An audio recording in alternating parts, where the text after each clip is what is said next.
Alright, welcome back to Jay's Retro Toys and Games, where the past comes alive through the consoles, cartridges, and controllers that shape generations.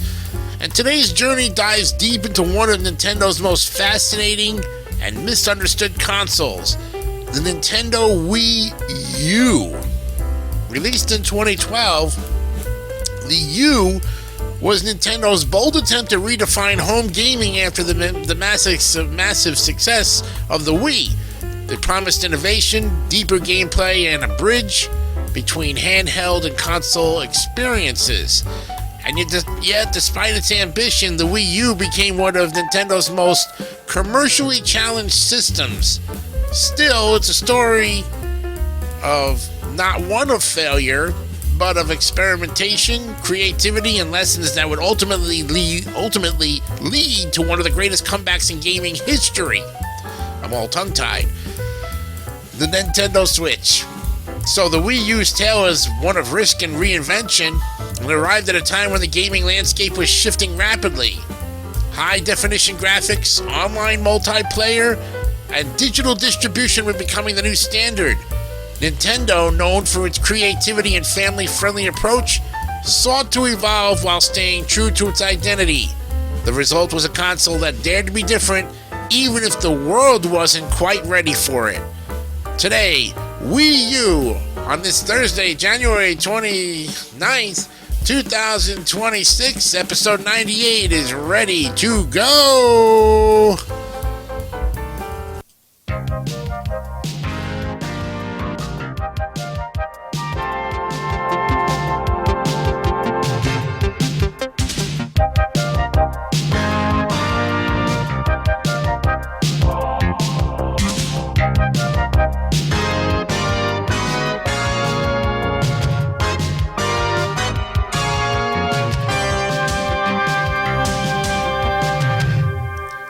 Alright, welcome to Jay's Retro Toys and Games. I'm your host, Jason DeCanio. On this Thursday, January 29th, 2026, episode 98, ready to go, with a look at Nintendo Wii U. And we'll refer to it as the U while we're referencing this story of this very interesting console after the success of the original Wii. Why not we delve in right now? After the Wii's phenomenal success, over 100 million units sold worldwide, Nintendo faced a daunting question. What comes next? Well, the Wii had captured casual gamers, families, and even non-gamers with its motion controls and accessible design. But as the novelty of motion gaming began to fade, Nintendo needed a new idea to keep players engaged. Internally, the company began exploring ways to merge the tactile fun of traditional gaming with the interactivity of touchscreens, which were becoming increasingly popular thanks to smartphones and tablets. Development of the Wii U, or the U, began around 2008 under the codename Project Cafe. Nintendo's engineers and designers envisioned a console that could deliver high-definition graphics while introducing a new way to play. The concept of a controller with a built-in screen emerged early in development.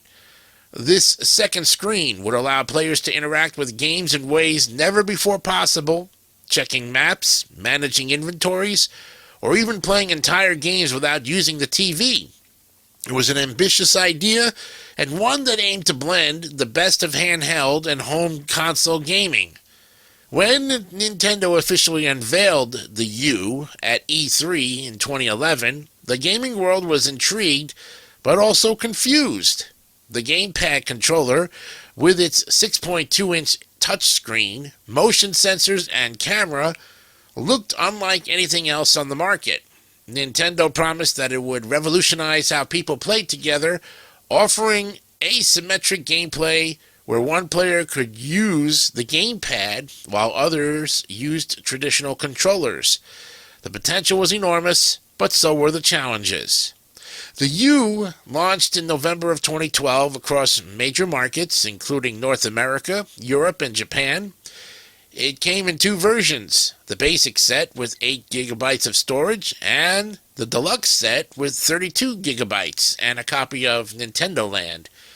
The launch lineup featured a mix of first-party and third-party titles, including New Super Mario Bros., U, Zombie U, Assassin's Creed 3, and Nintendo Land. Early adopters were excited to experience Nintendo's first HD console, and its initial sales were promising. However, confusion quickly set in. Many consumers believed the U was simply an add-on for the Wii rather than a brand new console. The name Wii U didn't help clarify the difference, and the marketing failed to communicate the system's unique features effectively. Retailers often displayed Wii and U products side by side, further blurring the distinction. And as a result, the console struggled to maintain momentum after its initial release. But despite these challenges, the U introduced several forward-thinking features. The gamepad allowed for off-TV play, meaning players could continue gaming even when someone else was using the television. The console also supported Miiverse, which is a social network where players could share drawings and screenshots and messages. Nintendo's online infrastructure improved significantly compared to the Wii, offering digital downloads, patches, and multiplayer connectivity through the Nintendo network. And the U's hardware was a step forward for Nintendo but lagged behind its competitors. Powered by a custom IBM PowerPC CPU and an AMD Radeon GPU, it could output games in full 1080 HD for the first time in Nintendo's history.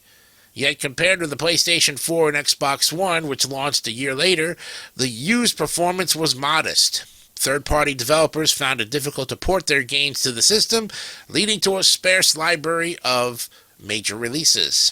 Still, Nintendo's first-party studios rose to the challenge.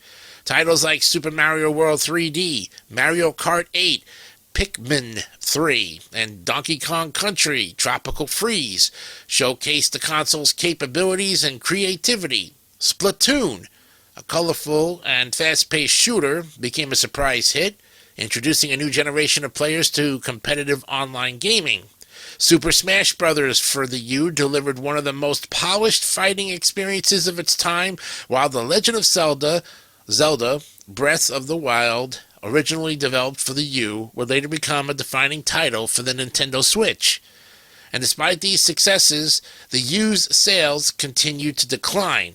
By 2014, it was clear that the console was struggling to find its audience. The lack of third-party support, combined with limited marketing and a confusing identity, left the U in a difficult position.